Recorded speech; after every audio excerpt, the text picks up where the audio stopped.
Estaba allí, plantada en medio del Salón Gran Duque, en el imponente Hotel El Castellano de Madrid, el epicentro de lo que se suponía que era nuestra celebración, mi corazón deshecho en 1 millón de pedazos invisibles. Las miradas. Dios mío, las miradas de todos los presentes. Cientos de ojos que pasaban de Ana. Sí, Ana Rossi, la flamante señora que acababa de anunciar su embarazo, a Carlos, mi ex marido, y luego a mí. El silencio era tan espeso que se podía cortar con un cuchillo, la única vez que esos estirados invitados de la alta sociedad madrileña se habían callado en toda la noche. Era el momento de la verdad, decían sus ojos. ¿Cómo reaccionaría Carlos? ¿Me defendería o sellaría mi humillación? Lo vi. Su mirada por un instante fugaz se encontró con la mía. No le pedía que volviera a mí. Ese barco, si es que alguna vez existió, acababa de ser torpedeado y hundido sin remisión. Le suplicaba una pizca de dignidad, por los 5 años que habíamos compartido, por los votos que un día pronunció. Niégala, gritaban mis ojos. Si no por mí, entonces por la memoria de lo que fuimos. Que no sea este nuestro final. Pero Carlos no era el hombre que se casó conmigo. Ese hombre, con sus ojos azules penetrantes y su sonrisa que desarmaba hasta los tiburones de las finanzas, se había desvanecido hacía tiempo, reemplazado por una sombra débil y cobarde. Él rompió el contacto visual primero. Se volvió hacia Ana, su expresión mutando de pánico a una resignación cansada y renuente. Le tomó la mano, esa donde brillaba el horrendo diamante amarillo, y la apretó. No fue un gesto de pasión, sino de rendición. De una rendición vergonzosa. Luego se enfrentó a la multitud silenciosa que nos juzgaba a todos. Carraspeó, un sonido antinaturalmente fuerte en la vasta sala. Yo les pido disculpas a todos ustedes por esto, comenzó, con la voz tensa. Intentaba proyectar la imagen de un hombre que controlaba la situación, pero solo sonaba como un animal acorralado. Esto debía ser un asunto privado. Se volvió hacia mí, y sus palabras, cuando salieron, fueron más frías y clínicas que cualquiera de las burlas de Ana. María, dijo, evitando mi mirada, clavando los ojos en algún punto sobre mi hombro. Ana tiene razón. Nuestro matrimonio, pues, no funcionaba desde hacía mucho tiempo. Llevábamos vidas separadas. Yo no era feliz. ¿No eras feliz? La bilis me subió por la garganta. Él estaba reescribiendo nuestra historia en tiempo real, pintándome como participante en el fracaso de nuestro matrimonio, convirtiéndolo en una decadencia mutua en lugar de su singular traición. Se estaba absolviendo a sí mismo. No quería que esto pasara así, continuó, la falsa sinceridad goteando de cada palabra. Quería decírtelo en privado, con respeto. Iba a hacerlo, pero las cosas se han acelerado. Miró el vientre plano de Ana. Hay nuevas responsabilidades que tengo que considerar. Y con eso la confirmó. Estaba eligiendo al bebé. Estaba eligiendo el futuro que Ana representaba, y al hacerlo borraba el pasado que compartió conmigo, mi existencia misma. Creo que es mejor que manejemos esto en silencio, dijo, y la pura audacia de la frase me dejó paralizada. Me pedía un divorcio silencioso en medio de un espectáculo público que él mismo había orquestado. Era para reírse si no doliera tanto. Haré que mi abogado, el señor Ruiz, contacte con el tuyo por la mañana. Te deseo lo mejor, María. De verdad. Fue un despido, un paquete de indemnización empresarial entregado con una hueca apariencia de cortesía profesional. No solo no me había defendido, sino que se había puesto activamente del lado de mi torturadora y me había rechazado públicamente. Había validado cada palabra cruel que Ana había pronunciado. La multitud estalló en un murmullo de chismes discretos y escandalizados. La señora Romero, la que se las daba de reina de la sociedad, me miró con una expresión de pura, inalterada lástima, una mirada que me resultó más insultante que cualquier desprecio. Me sentí completamente, totalmente sola, un fantasma en mi propia fiesta, una nota a pie de página en la historia de Carlos y su nueva familia. Ana deslizó su brazo posesivamente por el de Carlos, apoyando la cabeza en su hombro. Me miró por encima del esmoquín, sus ojos brillando con una victoria absoluta, incuestionable. Había ganado. Lo había tomado todo. Aquí tengo que parar un momento. Esa escena, esos minutos eternos en el Salón Gran Duque, mirándolo con perspectiva, ahora que ha pasado un tiempo, es todo tan increíblemente absurdo. Una fiesta de aniversario convertida en un circo romano. Un hombre, supuestamente mi marido, que me lanza al foso de los leones mientras un buitre, la otra, revolotea a su alrededor. En mi familia siempre hemos valorado la discreción, el trabajo silencioso, la solidez por encima de todo. Ver cómo Carlos, obsesionado con la imagen y el dinero fácil, se desmoronaba hacia ahí, arrastrándome a mí con él, era casi irreal. ¿De verdad habíamos llegado a eso? ¿A ser protagonistas de un sainete de la peor calaña, con todos esos buitres de la alta sociedad esperando el banquete? Mi padre siempre decía que la arrogancia es la antesala del fracaso. Y Carlos era la arrogancia personificada. Pero el problema es que te llevas por delante a mucha gente en tu caída, ¿verdad? No se puede ser tan ingenuo. En fin, volvamos a esta pesadilla. Dejé escapar un suspiro que no sabía que había estado conteniendo. El dolor seguía ahí, un núcleo ardiente en mi pecho, pero la ira fría y clarificadora de antes empezaba a cristalizarse en algo más duro, algo más afilado. Era la calma de una persona que ha tocado fondo y se da cuenta de que no hay otro camino que subir. Asentí casi imperceptiblemente. No lloraría, no gritaría, no les daría esa satisfacción. Había perdido a mi marido, mi matrimonio y mi dignidad en el lapso de 10 minutos. Pero mientras estaba allí, aislada y expuesta, hice un juramento silencioso a mi alma. No me perdería a mí misma. Justo cuando Carlos se giró para llevarse a Ana, como para conducir su nueva vida lejos de los escombros de la antigua, una nueva presencia se hizo notar. No fue ruidosa ni dramática. Fue un cambio en el aire, una alteración en la gravedad de la sala. Dos hombres estaban cerca de la entrada del salón, donde Ana había hecho su gran debut. No habían estado allí hacía un momento. Eran mayores, vestidos con trajes impecables y conservadores de Savile Row que susurraban riqueza en lugar de gritarla. Se mantenían con una quietud inquietante, su tranquila autoridad cortando la energía caótica de la sala. José, mi padre, estaba al frente, rondaba los 60, con una melena de cabello plateado y unos ojos del color de un cielo invernal, penetrantes, inteligentes y en ese instante, llenos de una furia glacial. Tenía una presencia que hacía encogerse a directores ejecutivos y senadores.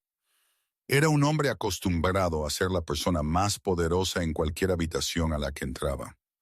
A su lado, y ligeramente detrás, estaba Alberto, mi hermano, más joven, con los mismos ojos agudos, pero una constitución más atlética y una mandíbula apretada en una línea de enojo protector. Parecía que podía desmantelar una adquisición hostil o a un hombre con la misma facilidad. No estaban en la lista de invitados. Yo les había pedido específicamente que no vinieran. Mi familia, los Vance, eran notoriamente discretos. Éramos una dinastía de fortuna antigua de la campiña segoviana. Nuestro imperio, construido a lo largo de generaciones en logística marítima y capital privado.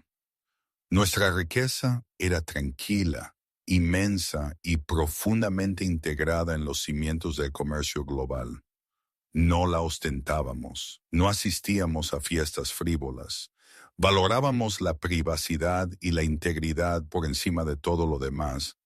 Por eso mi matrimonio con el ambicioso Carlos, el hombre del dinero nuevo, siempre había sido un punto de silenciosa preocupación para ellos.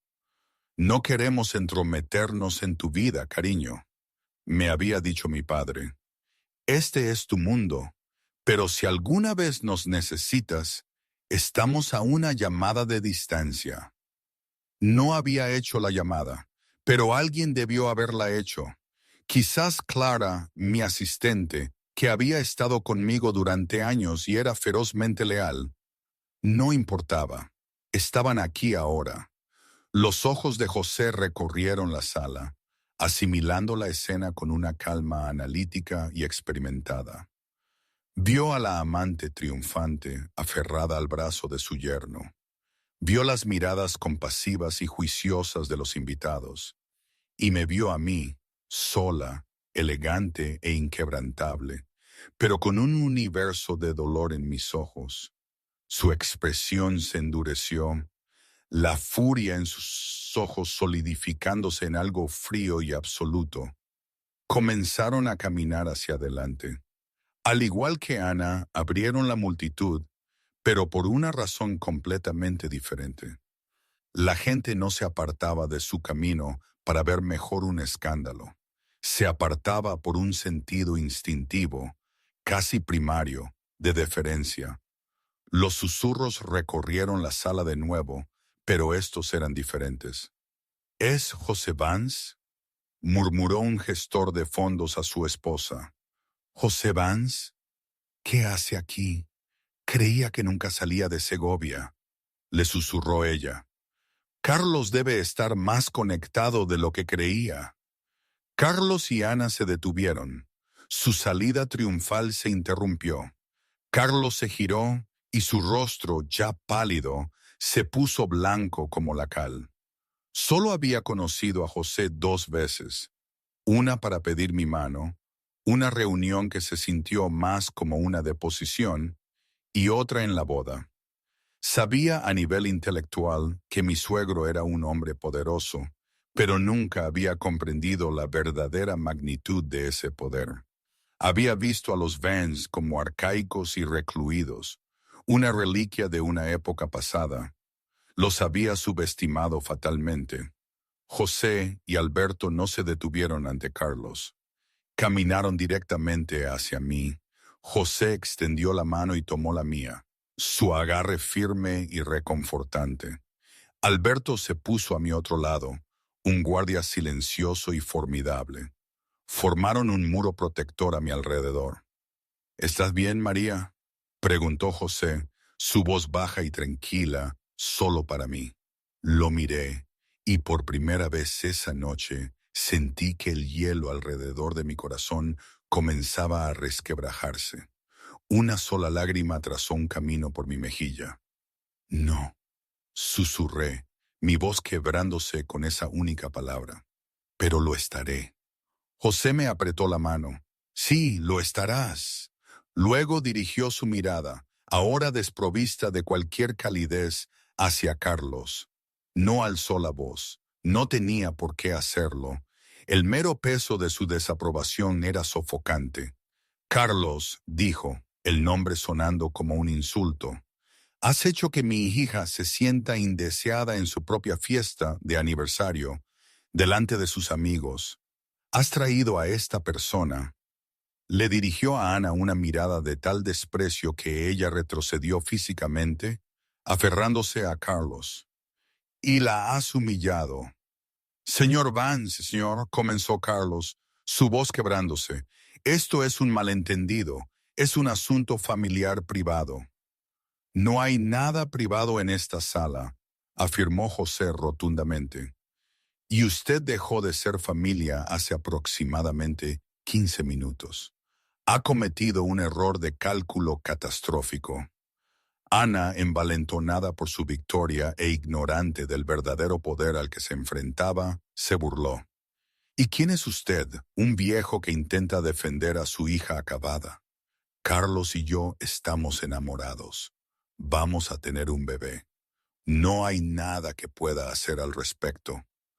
Alberto dio un paso adelante. Su expresión era atronadora, pero José puso una mano restrictiva en el brazo de su hijo. Miró a Ana como si fuera un insecto curioso. «Joven», dijo José, su voz descendiendo a un nivel peligrosamente tranquilo, «ha confundido un momento de mal gusto con una victoria de por vida. Un error común de los miopes». Luego se apartó de ambos, despidiéndolos como si fueran totalmente irrelevantes. Su mirada se posó en un hombre de aspecto apurado con esmoquín, el gerente general del Hotel El Castellano, el señor Dubois, que andaba cerca, retorciéndose las manos. José miró al gerente, sus ojos con el frío y duro brillo de un hombre a punto de mover miles de millones de euros con una sola orden. «Usted», dijo José, su voz clara y resonante, cortando el silencio de la sala. «Usted está a cargo aquí». El gerente se adelantó apresurado. «Sí, señor Vance, un honor tenerle aquí, señor. ¿Hay algún problema?» La verdadera naturaleza del problema estaba a punto de ser revelada, y era mucho más grande de lo que el señor Dubois podría haber imaginado. «El problema, señor Dubois», comenzó José, su voz tranquila y deliberada, como si estuviera discutiendo una pequeña alteración en una reserva para cenar, «es que este establecimiento, este hermoso salón, quedará para siempre asociado con un recuerdo bastante desagradable para mi hija». Hizo una pausa, dejando la afirmación en el aire. La multitud estaba completamente cautivada. Esto era un drama mucho más convincente que cualquier ópera. «La familia Vance no tolera los recuerdos desagradables», continuó José. «Los borramos o, cuando eso no es posible, los adquirimos y cambiamos la narrativa». Un murmullo confuso recorrió la sala. ¿Qué significaba eso? Carlos miraba con un horror creciente en su rostro. Estaba empezando a comprender el abismo entre su mundo de finanzas apalancadas y llamativas y el mundo del poder silencioso y fundamental de la familia Vance. Él construía cosas sobre deuda y especulación. Nosotros éramos dueños del cimiento. José volvió su penetrante mirada hacia el gerente. «La principal empresa holding de mi familia es Vance Global Group. Supongo que su hotel, El Castellano, forma parte del portfolio de Sovereign Hospitality». Los ojos del señor Dubois se abrieron de golpe, conmocionado. «Pues sí, señor, así es». «Me lo imaginaba», dijo José con un asentimiento. «Mi hijo Alberto dirige nuestra división de adquisiciones. Llevaba tiempo siguiendo a Sovereign. Han estado infravalorados desde su último informe trimestral». «Alberto, ¿cuál era la cifra que discutimos?» Alberto, que había permanecido en silencio hasta ahora, habló con la precisión concisa de un cirujano. «Su capitalización de mercado al cierre de la campana el viernes fue de aproximadamente 6.800 millones de euros, padre. Actualmente tenemos una participación no revelada del 7%. Una oferta agresiva con una prima del 25% sería de 8.500 millones. Es una oferta en efectivo, estarían legalmente obligados a presentarla a su junta directiva. Dada su carga de deuda actual, serían tontos si la rechazaran». Una ola de jadeos genuinos y audibles recorrió la sala. La gente ya no solo susurraba. Los teléfonos salían discretamente de los bolsillos. Los periodistas financieros de la multitud tecleaban frenéticamente mensajes a sus editores. Esto ya no era solo chismorreo social. Esto era un evento que movería el mercado. Ana parecía completamente desconcertada. ¿De qué está hablando de comprar un hotel? No puede simplemente hacer eso. Mi querida, dijo Alberto, volviéndose hacia ella con una mirada de lástima. No estamos comprando el hotel. Estamos comprando la compañía que posee el hotel y las otras 37 propiedades de lujo en su cartera internacional. Este edificio es un error de cálculo. José volvió a mirar al atónito señor Dubois. Mi asistente personal, el señor Serrano, ha estado al teléfono durante la última media hora con el presidente de la Junta de Sovereign. Acaban de ser informados de nuestra inminente oferta pública de adquisición hostil que se presentará en la apertura del mercado mañana por la mañana. Sin embargo, para evitar cualquier inconveniente, estamos haciendo una oferta directa esta noche por esta propiedad específica. Un pago por adelantado, si lo prefiere. Sacó de su chaqueta no una chequera, sino una simple y elegante cartera de cuero. La abrió y mostró una única hoja de papel. Esta es una carta de intención respaldada por una confirmación de transferencia bancaria directa de nuestro banco en Zúrich. Estamos comprando el Hotel El Castellano de Madrid, el terreno, el edificio, la marca, todo, con efecto inmediato. El teléfono del señor Dubois vibró en su bolsillo. Lo sacó, la mano temblándole. Miró la pantalla, su rostro adquiriendo el color de un pergamino blanqueado. Miró a José, su expresión de puro e inalterado asombro y terror. Acabo de recibir un correo electrónico de nuestro CEO, balbuceó el gerente. Dice que les dé lo que quieran. La propiedad es suya, señor Benz. Bienvenido a El Castellano. Silencio absoluto y profundo. Se habría podido oír caer una perla en la gruesa alfombra. José asintió ligeramente satisfecho. Era dueño del escenario ahora. Era dueño del edificio. Era dueño de toda la narrativa. Finalmente volvió su atención a Carlos y Ana, que permanecían congelados, sus rostros con máscaras de incredulidad. La sonrisa triunfal de Ana había desaparecido, reemplazada por una confusión con la boca abierta.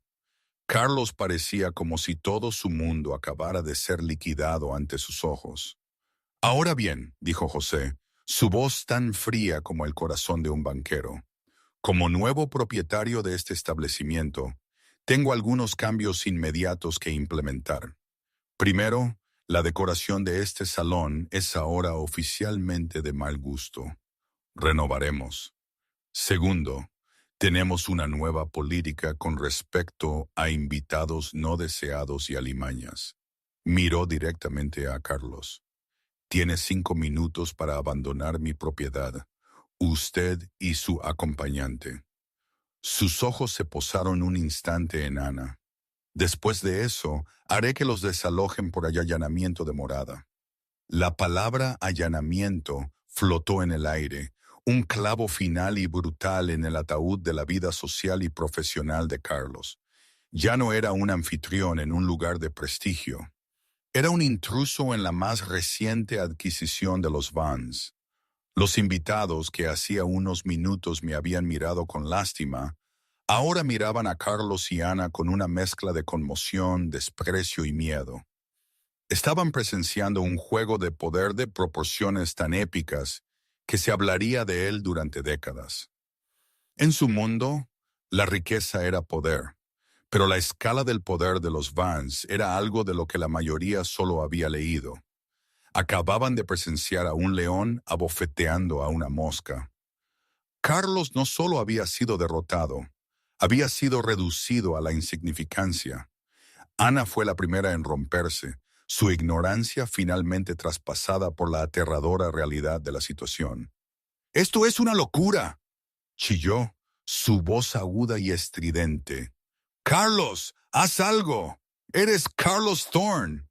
Carlos no pareció oírla. Me miraba a mí, a la mujer que había descartado tan casualmente. Por fin me veía, no como su esposa tranquila y modesta, sino como la hija de José Vance, la heredera de un imperio que ni siquiera podía comprender. El acuerdo prenupcial que había firmado ahora se sentía como una soga alrededor de su cuello.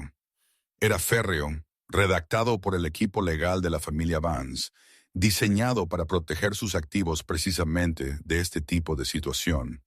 ¿Dejaría el matrimonio sin nada más de lo que había aportado? Pero era peor que eso. Trabajaba en finanzas, un mundo construido sobre la reputación y las conexiones. Sus clientes más importantes, sus patrocinadores clave. ¿Cuántos de ellos tenían vínculos con Vance Global Group? ¿Cuántos lo abandonarían mañana por la mañana para evitar estar en el lado equivocado de José Vance? Su carrera había terminado, solo que aún no sabía la hora exacta de la muerte. Alberto se acercó a él, su voz baja y amenazante. Los 5 minutos empezaron hace 4, Carlos. Le sugiero que se vaya. Ah, y por cierto, mi padre es miembro del Comité de Ética de la CNMV.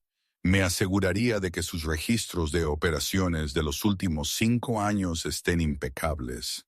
Tenemos la sensación de que muy pronto recibirán una auditoría anónima muy exhaustiva. Ese fue el golpe final y devastador. La amenaza no era solo la ruina social o financiera, era legal, era la aniquilación total. Carlos agarró el brazo de Ana, su agarre le dejó moretones. «Nos vamos», murmuró con la voz ahogada. «Pero mi anuncio», protestó ella, todavía aferrada a los jirones destrozados de su victoria. «La fiesta ha terminado», gruñó él y comenzó a arrastrarla hacia la salida. La multitud se apartó de nuevo para ellos, pero esta vez fue con desprecio. Al pasar por el gran arco, un flash de cámara se disparó. Un paparazzi de una revista de sociedad había captado el paseo de la vergüenza. La foto estaría en la portada de todas las revistas de chismes por la mañana. El divorcio de 1.000 millones, Thorne expulsado de su propia fiesta. Se fueron. La serpiente había sido expulsada del jardín. La sala quedó en silencio por un momento y luego sucedió algo extraño. La señora Romero, la reina de la sociedad, se acercó decididamente a mí. No ofreció lástima, ofreció respeto. «María, querida», dijo, su voz llena de una admiración recién descubierta. «Siento muchísimo que hayas tenido que pasar por eso. Tu familia es extraordinaria». Luego miró a José. «José, ha pasado demasiado tiempo». Fue una señal para todos los demás. El orden social se había restablecido. Yo ya no era la víctima, era la hija intocable de la familia más poderosa de la sala. Uno por uno, los invitados se acercaron, ofreciendo disculpas, apoyo e invitaciones. Gravitaban hacia el poder como siempre lo hacían. No sentí nada más que un entumecimiento cansado. No tenía interés en sus lealtades volubles. Miré a mi padre y a mi hermano, mi verdadera familia, mi apoyo inquebrantable. «¿Podemos irnos a casa?», pregunté suavemente. «Por supuesto, cariño», dijo José, envolviéndome con un brazo protector. «Vamos a casa». Mientras salíamos del salón Granduque, mi salón, ahora el mío, no miré hacia atrás. Pasé junto a las fuentes de champán y las extravagantes esculturas de hielo, junto a los restos de mi antigua vida, y salí al aire fresco y limpio de la noche de Madrid. Sentí una profunda sensación de liberación. El dolor de la traición de Carlos todavía estaba allí, un moretón profundo y sensible en mi alma. Llevaría tiempo curar, pero por primera vez en años me sentía libre. Ya no era la señora Carlos Thorne, la esposa perfecta y silenciosa. Era María Vance.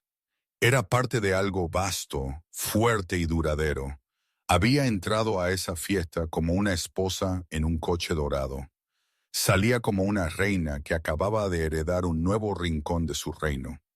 El futuro era incierto, pero era mío para escribir, y sabía con una certeza que se asentaba profundamente en mis huesos que sería una obra maestra. El viaje desde el Hotel El Castellano hasta el ático privado de la familia Vance, con vistas al Parque del Retiro, transcurrió en un silencio profundo, casi sagrado. El Maybach personalizado se movía por las calles de la ciudad como un fantasma, su interior insonorizado aislando a sus ocupantes de la cacofonía de la vida madrileña. Yo estaba sentada entre mi padre y mi hermano, la seda zafiro de mi vestido, una franja de color intenso en la cabina tenuemente iluminada. La adrenalina que me había sostenido durante la odisea pública comenzaba a decaer, dejando tras de sí un profundo agotamiento que me llegaba hasta los huesos y un dolor hueco y rampante. Miraba las luces borrosas de la ciudad, sin ver la vibrante metrópolis, sino el fantasma de la sonrisa triunfal de Ana, escuchando el eco del despido clínico de Carlos. El bebé. Esa palabra martilleaba en mi mente con una crueldad sorda y rítmica. Era la única parte de la traición que se sentía personal, un golpe dirigido a mi vulnerabilidad más profunda y privada. Cuando llegamos, nuestro ático era un santuario de lujo discreto. A diferencia de la opulencia casi teatral del Salón Gran Duque, la casa de los Vance era un testimonio de poder sobrio. Obras de arte con calidad de museo, un Rothko aquí, un de Kooning allá, colgaban en paredes de estuco veneciano. Los muebles eran modernos y minimalistas, elegidos por su forma y comodidad antes que por la ostentación. Era un espacio diseñado para pensar, para la estrategia, para vivir, no para la exhibición.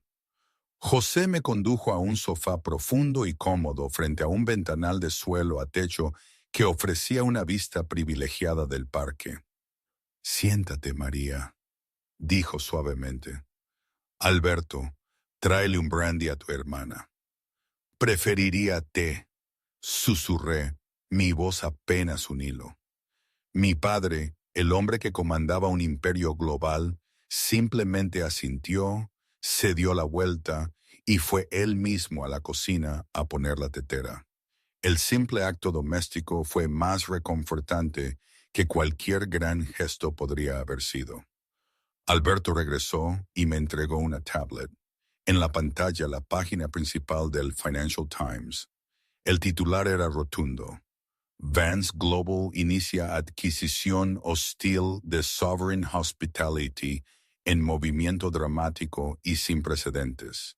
Debajo, un subtítulo.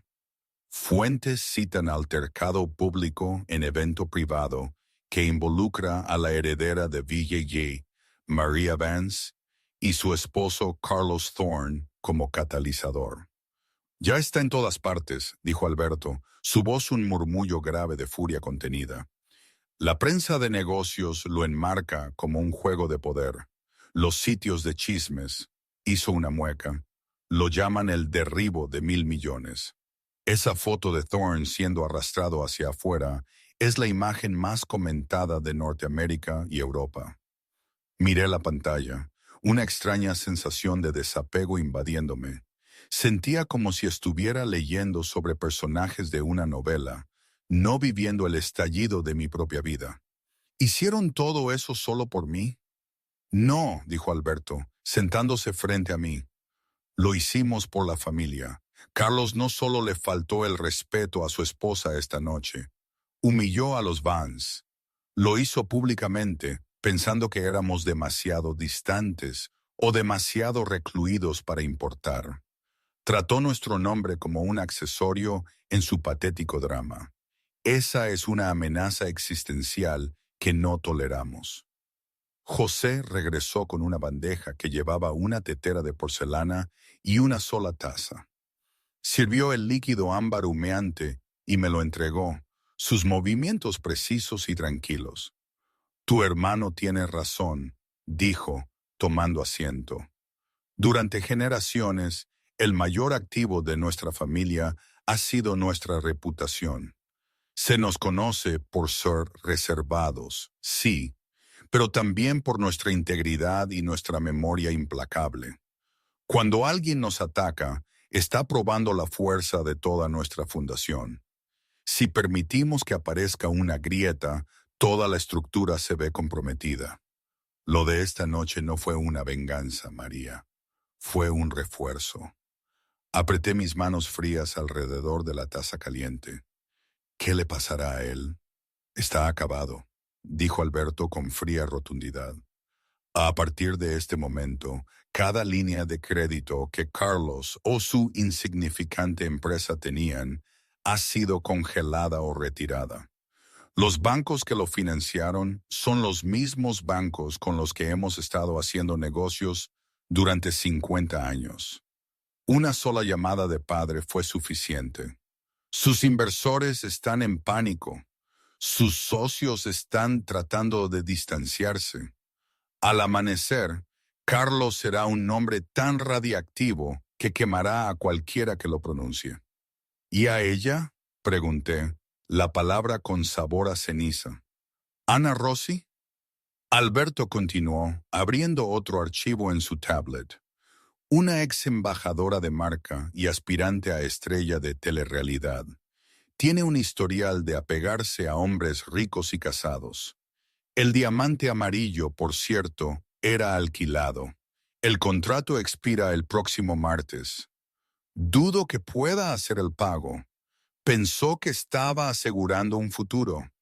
En cambio, se ha atado a un paria con una montaña de deudas y una investigación pendiente de la CNMV.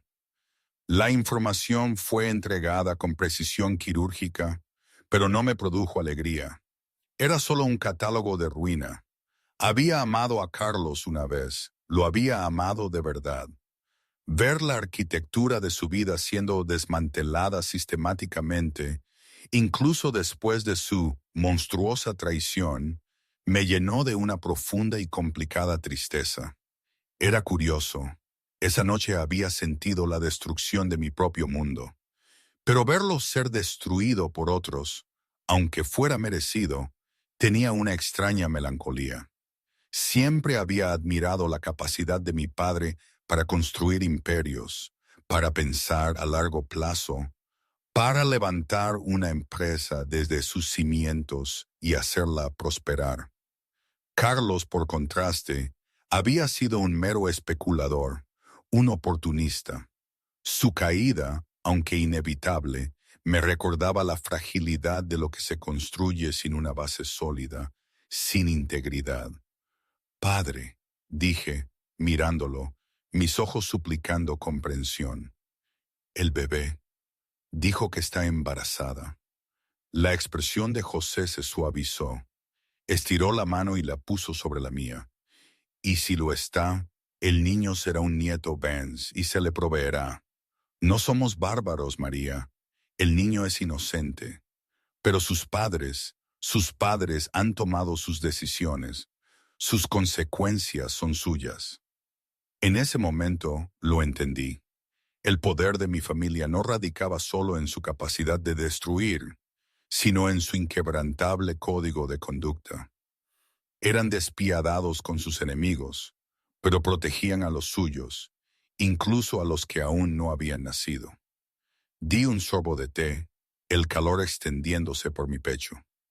Las lágrimas que había contenido toda la noche finalmente cayeron, no en un torrente histérico, sino en un flujo silencioso y constante de dolor por el amor que creía tener, el futuro que había soñado y la inocencia que había perdido. Mi padre y mi hermano no hablaron, simplemente se sentaron conmigo en la ciudadela del silencio, un frente unido, dejándome romper para que pudieran empezar a reconstruirme. Una semana después, no me encontraba en un despacho de abogados, sino en la cavernosa y ahora vacía cáscara del Salón Gran Duque. Las opulentas lámparas de araña estaban cubiertas con lona. Las alfombras de Aubusson habían sido enrolladas y los muebles dorados habían desaparecido. La sala estaba despojada, un esqueleto esperando una nueva identidad. El aire olía a polvo y a potencial. Había sido una semana de eficiencia implacable y silenciosa. Los procedimientos de divorcio estaban en marcha, manejados por la abogada más formidable de la familia Vance, una mujer conocida en los círculos legales como el martillo de terciopelo. Carlos, como era de esperar, no había impugnado ni un solo punto. Su rendición fue total e inmediata. Había renunciado a sus derechos, sus reclamos y su presencia en mi vida con un trazo de pluma. Recibí un único y patético mensaje de texto suyo. Lo siento, nunca lo entendí. Lo borré sin responder. Los informes de mi equipo legal pintaban una imagen sombría de su nueva realidad. Él y Ana estaban encerrados en un piso alquilado en las afueras de Getafe, con la prensa acampada afuera. Su empresa había colapsado. Sus socios lo habían demandado. La auditoría de la CNMC era real y había descubierto irregularidades significativas. Ana, lejos de ser la victoriosa exultante, al parecer había sido escuchada gritándole que él le había arruinado la vida. La gran historia de amor que habían proclamado se había agriado en una pesadilla amarga y claustrofóbica creada por ellos mismos. Sentí una lástima distante, pero nada más. Mi atención estaba puesta en el futuro, y empezaba aquí, en esta sala que había sido el escenario de mi más profunda humillación. Mi padre me había dado carta blanca. El castellano es tuyo para que lo gestiones, me había dicho. Un proyecto, algo en lo que concentrarte. Estaba con la arquitecta principal de los proyectos benéficos de la Fundación Vance, una mujer brillante llamada Elena Petrova. Tiene buena estructura, dijo Elena, su voz resonando en el espacio vacío. Proporciones clásicas. ¿Qué ves para esto, María? Caminé hasta el centro de la sala, al mismo lugar donde había estado, aislada y sola. Recordaba los cientos de ojos que me observaban, los susurros, las palabras venenosas de Ana. Una persona menos fuerte podría haber demolido el lugar, borrado de la faz de la tierra. Pero yo era una Vance. No borrábamos la historia, la remodelábamos a nuestra voluntad. Veo un lugar para el público, dije, mi voz clara y fuerte.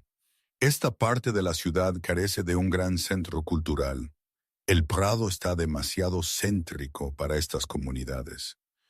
Quiero convertir este jirón, toda esta ala del hotel, en el anexo Vance de arte contemporáneo. Las cejas de Elena se alzaron en sorpresa y deleite. María, eso es ambicioso. El coste, la logística, la fundación lo financiará. Afirmé simplemente. Quiero que este sea un lugar de belleza, de aprendizaje, con entrada gratuita. Quiero que los niños de las escuelas vengan aquí y vean su primera obra maestra. Quiero que los artistas con dificultades tengan un lugar donde exhibir su trabajo. Quiero tomar un espacio que fue construido para un lujo privado y excluyente y convertirlo en algo que retribuya a la sociedad. Transformaremos un monumento a la vanidad en un testimonio a la creatividad. Miré el gran arco por donde Ana había hecho su entrada. Eso, dije, señalando, será la entrada principal. Derribaremos las puertas. Debe ser abierto, acogedor, un lugar donde nadie se sienta nunca no invitado. En esa decisión, algo completo cambió dentro de mí.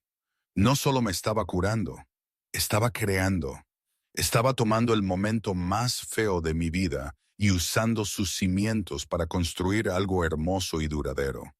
Este era un poder mayor que comprar una empresa o arruinar a un enemigo. Era el poder de la transformación.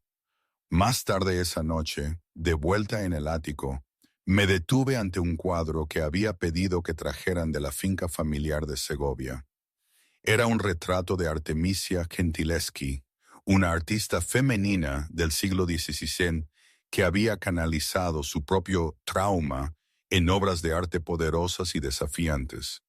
La pintura representaba a una mujer fuerte e inteligente que miraba al espectador. Su expresión no era feliz ni triste, sino llena de una profunda y sabia resiliencia. Vi un reflejo de mí misma, no en el rostro de la mujer, sino en su espíritu.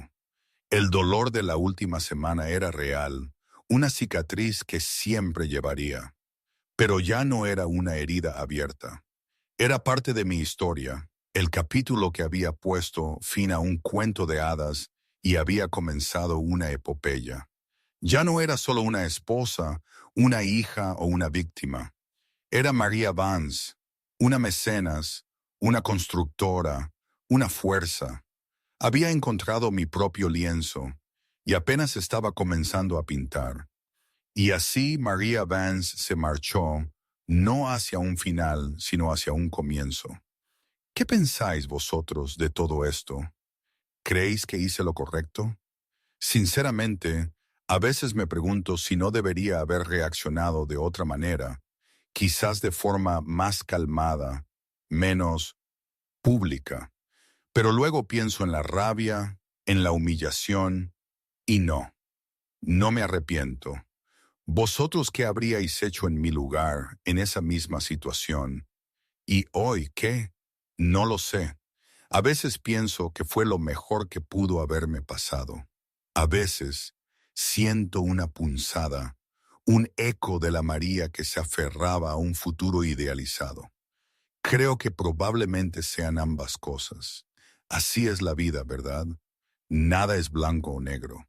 Nada es perfecto. Pero este camino es mío. Y en esa incierta certeza encuentro una extraña paz que nunca tuve en el falso oro de mi vida anterior. El dolor no desaparece del todo. Solo se transforma en una parte más de lo que soy, como el arte que ahora doy al mundo, creado desde las cenizas. Es el final de un capítulo, sí, pero el libro aún está escribiéndose, y soy yo quien sostiene